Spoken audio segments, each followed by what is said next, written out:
Hello students, this is Sulekh Sharma from Department of CSE in ECB College Bikaner.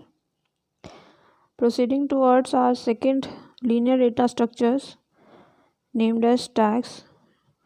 Today we are going to understand what do you mean by a stack, how it is implemented, what are different operations that can be applied on a stack, what can we do with the help of stacks, that is application of the stacks. So stack is simply a linear data structure that gives you a particular way to organize your elements.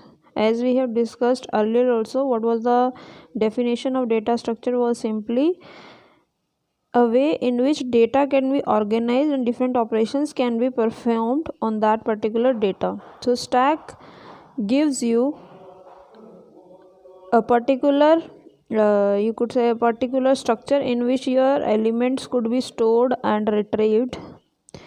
Stack is also known to be a LIFO list, that means a list in which the item that has been in at the last will be first to be out, or FILO, that means the item that has been inserted first will be the last to be out.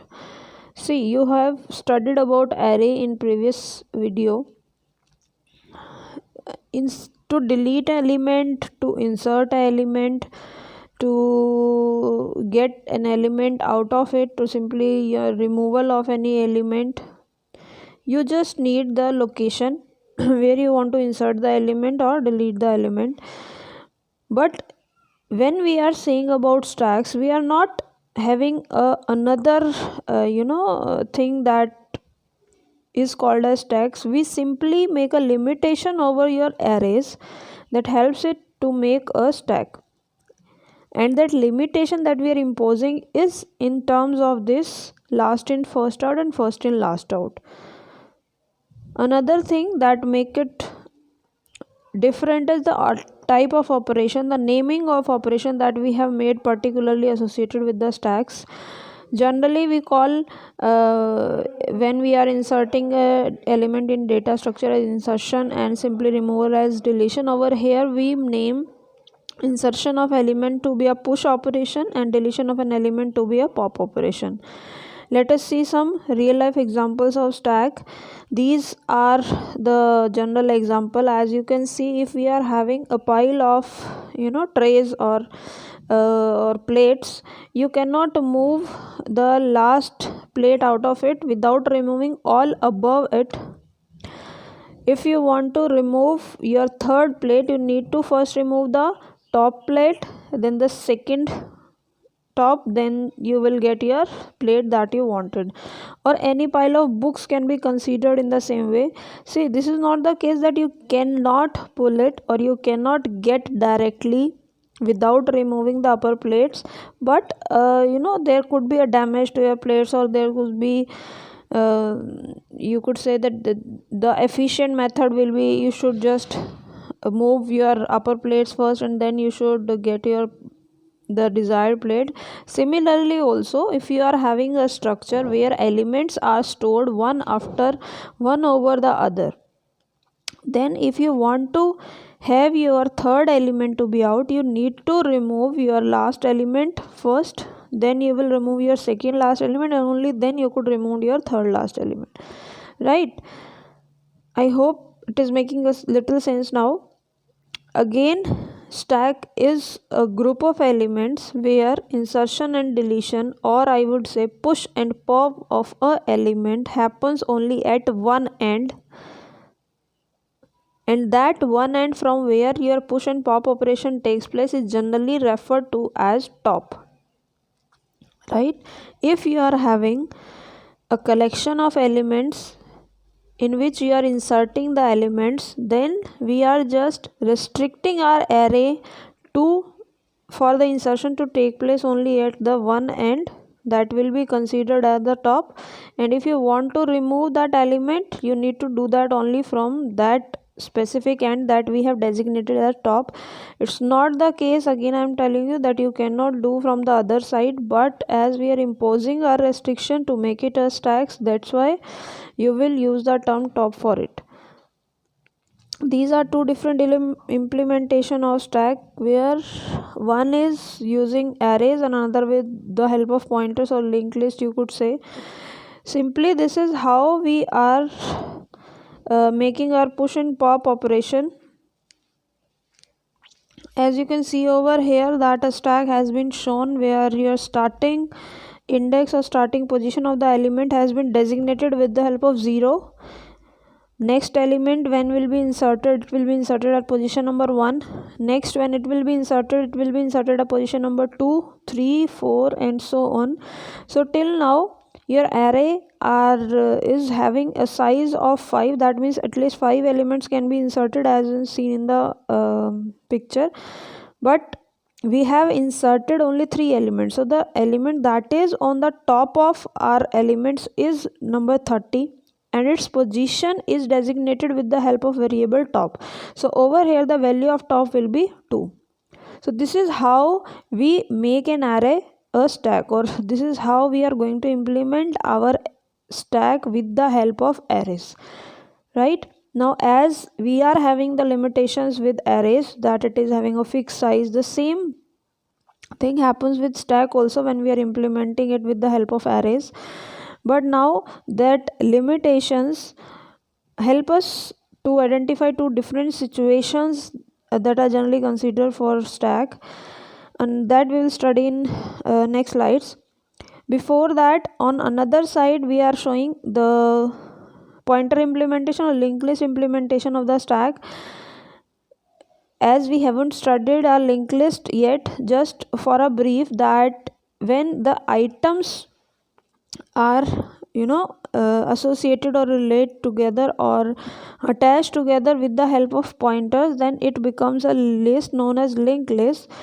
So despite allocating all the memory at once, like in case of array, we just allocate memory at a different location and attach those location with the help of pointers, that we have shown over here with the help of linked list. So what we need to do to make a linked list a stack is simply you need to do the same procedure, that initially your stack will be empty or your linked list will be empty. As soon as you are adding element to it, whichever is the last element you have inserted, that particular address will be designated with the help of variable top, as we have done over here. Over here the linked list is having 4 elements. Your first element has been shown with the help of number 25, and along with it a n represents the null, that means before it no element is there, that means it is showing you the start of a linked list. Second element is over here 32, then 50 is been inserted in the linked list, then now 99 is been inserted in the linked list. Since 99 is the last element on linked list, so it will be designated, or its address will be designated with the help of variable top. So in this lecture we will broadly discuss about the array implementation of stack only, as we are having some 2 more words associated with it. Static and dynamic, we are saying it because in the size of array is limited, so up to which you could insert your elements is static, it is fixed. And since it is a dynamic implementation of linked list, on the other side you could add more number of elements till your memory allows. Again, one more thing that has been shown over here is that stack grows in this direction. It is by convention, but it is not always fixed that you need to grow your stack in only this direction. What I mean to say is, if you are inserting your element starting with index number 0, then you are inserting it at 1, then 2, 3 and 4. So simply we are inserting element by just increasing our index and insert the element, as we have done in arrays also. If I want to insert an element the last in the array, so it is a conventional that has been followed, that your array will start from 0 and insertion will takes place at that position number 1, then 2, then 3, then 4. And since we are using our element insertion or pushing of the elements in an increasing order, so generally if we are showing this, or we will also discuss the conventional method of pushing the elements or inserting the elements in the stack. But it is not always the method that you could do the same way. We could also do it in a reverse order by inserting your element at the 4, then you will insert at the 3.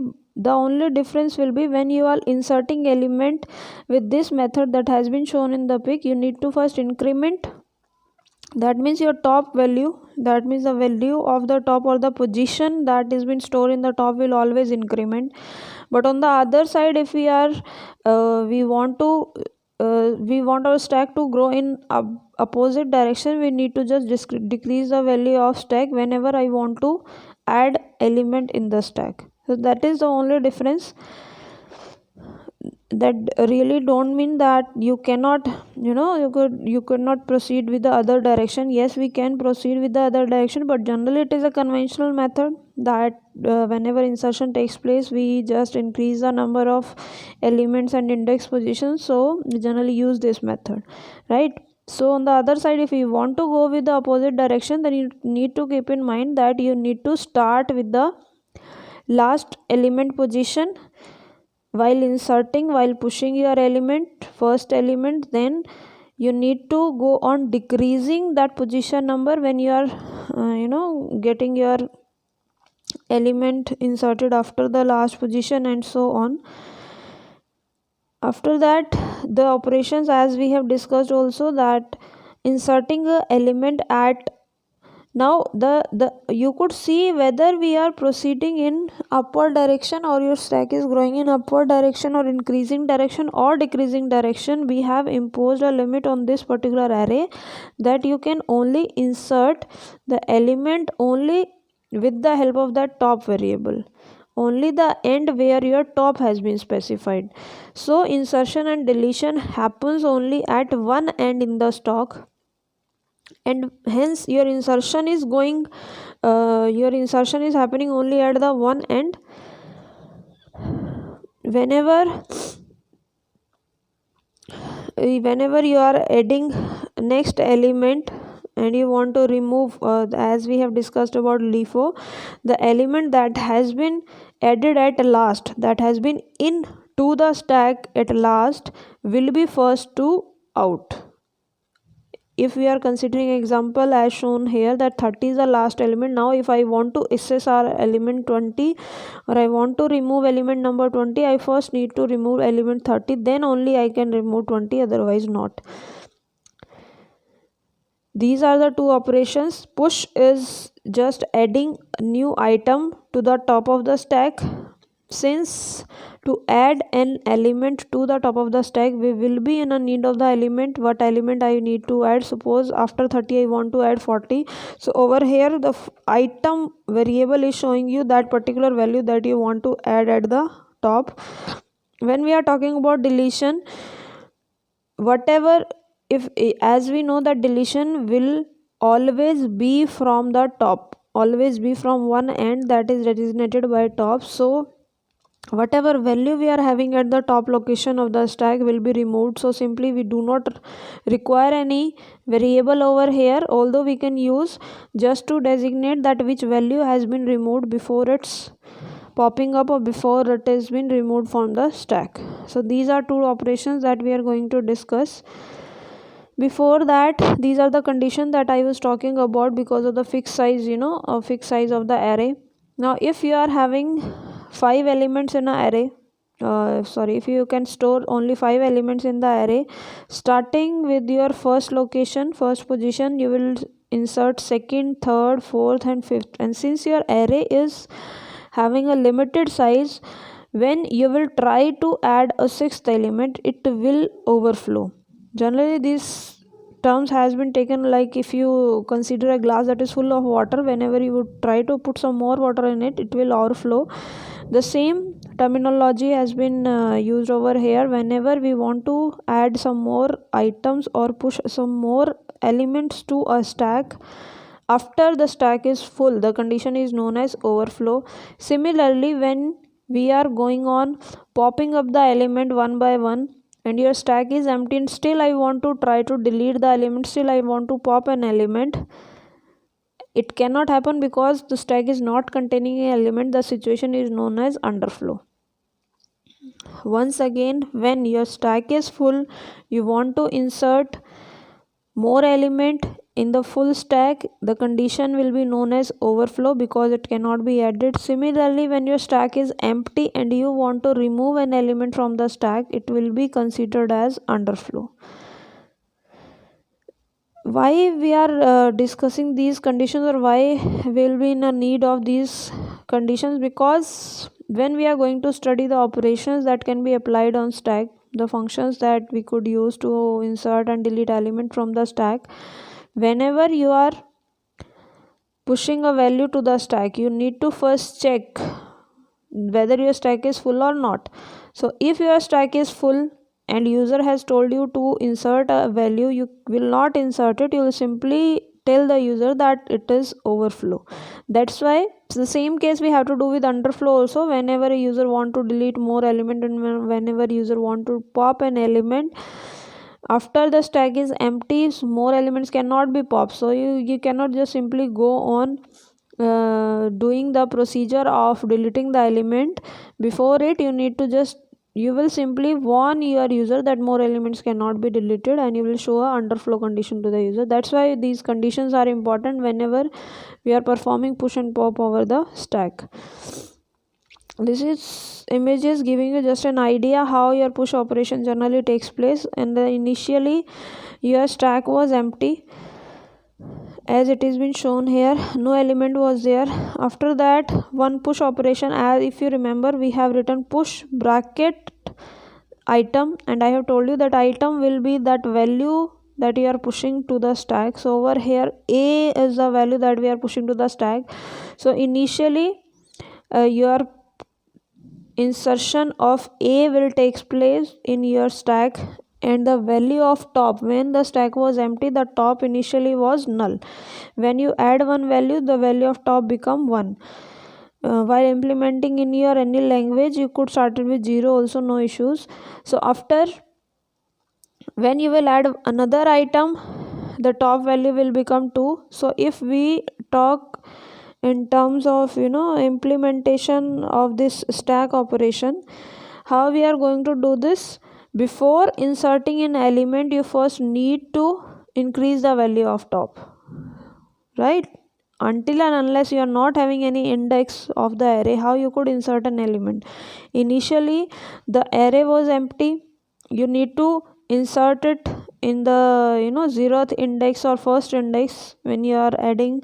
But whenever we are inserting an element and we are gone inserting element, gone pushing the items to the stack, we do not know what is the current value where we need to, current location or position where we need to push our element. So simply we keep track of our last element that has been inserted with the help of variable top.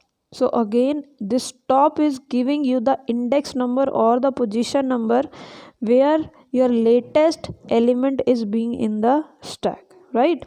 So to make change in your value of top, you need to simply increase it by 1, and then you need to insert whatever element you want to insert, or the pushed element which you want to push in the stack.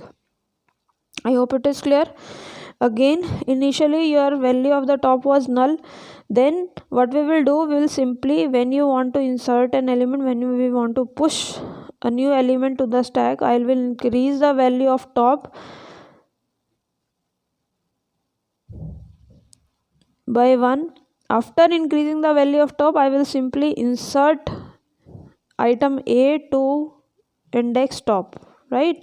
Similarly, I will push B also, similarly C also, similarly D also. Now after pushing value D, there is no space, there is no we are assuming that the arrays could contain only 4 elements. So whenever we are trying to enter any 5th element, it should not add it to array before you are added to stack. Before it, an overflow condition should be shown, that we have shown over here, that after you are pushing element D, your stack has become full.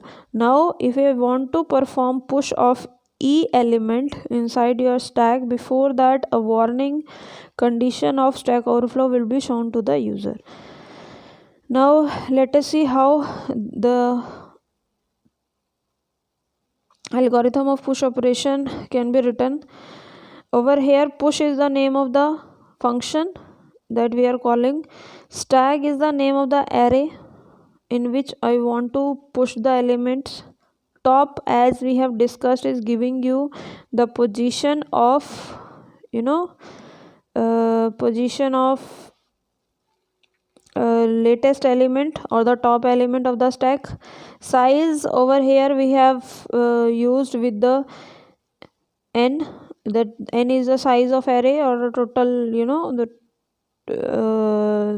allowable numbers of elements that could be inserted to the array, that has been named as stack over here.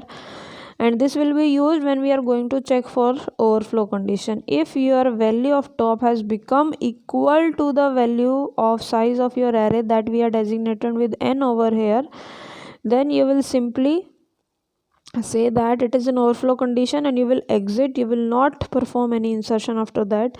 Item is just a variable that we are using for the value that I want to insert inside the stack. So simply, starting with your step number 1, we will first check whether your top value is equal to your size, that is n of for the array elements or for the stack elements. If this is the case that your top value is equal to the size of array, that means no more element could be inserted, and simply you will print that stack is full and you will exit. You will not the function should not perform any push operation after that. If this is not the case, we'll go to step number 2, and as we discussed, to push an element inside the stack, what you need to do is simply just increment the value of top as we have done in second step and insert the item. For inserting the items at a particular value inside the array, we have discussed also that a of I is equal to 30 or a of 0 equal to 30 simply means that 30 will be, if I am writing a of 0 is equal to 30, what it simply means is the value 30 will be assigned at the 0th location of array A. That is what we have written over here also, that value of item variable, whatever value you want to insert, will be assigned to the top position. And since top position is having again an index, so that index position of the array stack will be inserted with item item, the value of this particular variable. So this is how we are going to perform our push operation. Next is about our pop operation. It will be the reverse of the push operation. Only the fact that will change that instead of overflow condition, you will check here for underflow condition again before the deletion of a element. In case of push operation, we have checked before insertion, we have checked whether your stack is full or not. Over here you will check before deletion whether your stack is empty or not. That is the only difference. Otherwise it will be simply the reverse process of the push operation. As we could see that initially it was full. See, this is not always the case that initially you will get your stack full for deletion. No, it is not the case. You need to simply be aware about the value of top, right? And simply by comparing the value of top and array size, you will come to know whether your array stack is full or not. So this may or may not be the case that your stack is full. So that's why we are initially checking whether your stack is empty or not by checking whether the value of top is equal to null or not. If it is the case, you will simply print the stack is underflow and you will exit. Now if we talk about the pop operation, if considering the example that has been shown in the picture over here, since the value of top is 4, so the only element that can be removed in this particular situation is at the 4th position, because we say that deletion can only happen at one end, that is designated with the help of top. So you cannot remove any other element below your top values, because we are only having a trace of top value. Before it, we do not know how many elements have been inserted or not inserted, whatever is the fact. So we will simply pop the value that is at the top of the stack. Now before getting it out, getting it deleted, I'll simply store it inside a variable that again I have termed as item, item. As in case of push operation, what we have done is I'll simply increase the value of top, then insert the item. That is the procedure that we were following for push operation. Now for pop operation, you need not to do anything. You need to just simply decrease your value of top. As you decrease the value of top, your value will become 3, right? And it simply means that our stack is having values starting from 1 to 3 position number. It doesn't mean that the value at position number 4, if we talk about practical in your memory, if the values are storing in contiguous location and I am simply decreasing the index number, right? Simply the position number, that do not destroys the value that is existing at position number 4 actually. But over here, as we are saying that it is a conceptual or logical model that is showing you for a data, so conceptually or logically our stack will be existing from position number 1 to 3. Whatever is at the position number 4, it will not be a part of our stack that we have considered till now. So that is why I just need to simply decrease the value of top, right? You may or may not require to just free up the memory at location number 4. So proceeding this way, by just simply decrementing the value of top, at this situation your stack will be null after removing a. Now when you have get your stack as empty, when further you will want to delete an element, in this situation it cannot be deleted because there are no element to get deleted or to get popped. So this situation is known as underflow. So simply at the start of pop operation, you need to check whether your stack is empty or not. Again, I'm repeating that whatever examples we have considered over here for a push or pop operation, they are not the only examples.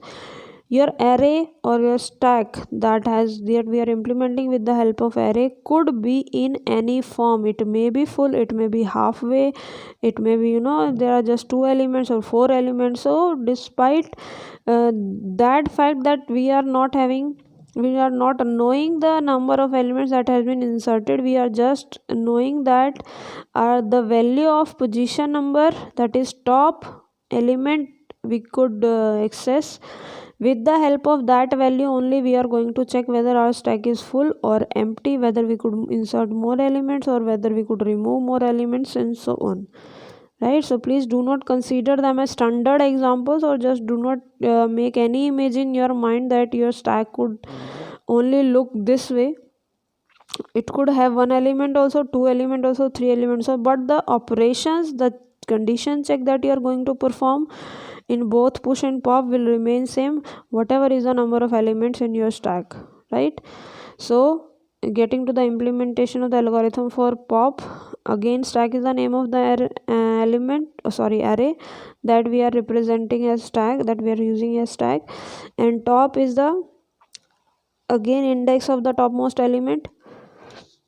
Item, here we have just used to store what value we have deleted from our stack, right?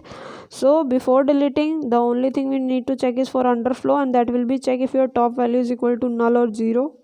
Generally null is considered. You could take a 0 also if you are not assuming that your array position starts from 0. If you are assuming your array starts from 0, then you will change this condition can be used as compare with the help of null also, or you could compare with the help of -1 also. Anything you could choose to check the condition of underflow, that your stack is empty or not. So if this is the case, you will simply show the user a message that stack is empty and underflow condition happens and you cannot delete more element. Again, if this is not the case, what we need to do is simply reverse. I'll first store my item simply by assigning the value whatever is there at the top to variable item. Now in first case my item was D, it will be stored in item. After that I will simply decrement the value of top as I have done over here. So simply decrementing the value of top is removing the element. This step is optional. This item value that you are storing for future use, you may or may not require the element that has been stored on the top, so it is just for that purpose. I hope the operation is clear to you for push and pop. Now these are the applications that we generally you solved, or that are implemented with the help of stacks, or in which stack are useful. Towers of NOE is a problem. Infix expression to prefix expression or postfix expression, when we want to do the conversion, our stack is always helpful. Whenever I want to evaluate a postfix expression, it is stack is used. In implementation of quicksort, our stack is used. Out of these, we are going to consider our conversion of infix to prefix and postfix as an application, and the postfix evaluation. Quicksort will consider when we'll study sorting techniques. I hope you know about infix and prefix and postfix. If you do not know, not to worry, we'll study them in detail in our next video. So simply how the stack are going to use for their evaluation or for their conversion, why we are converting them, what are these expressions look like, all these questions will be answered in our next video. So I hope today's lecture is very much clear to you. Still, if you are having any doubt, please post in comments. Thank you for listening very much carefully, and stay safe at your home. Thank you again.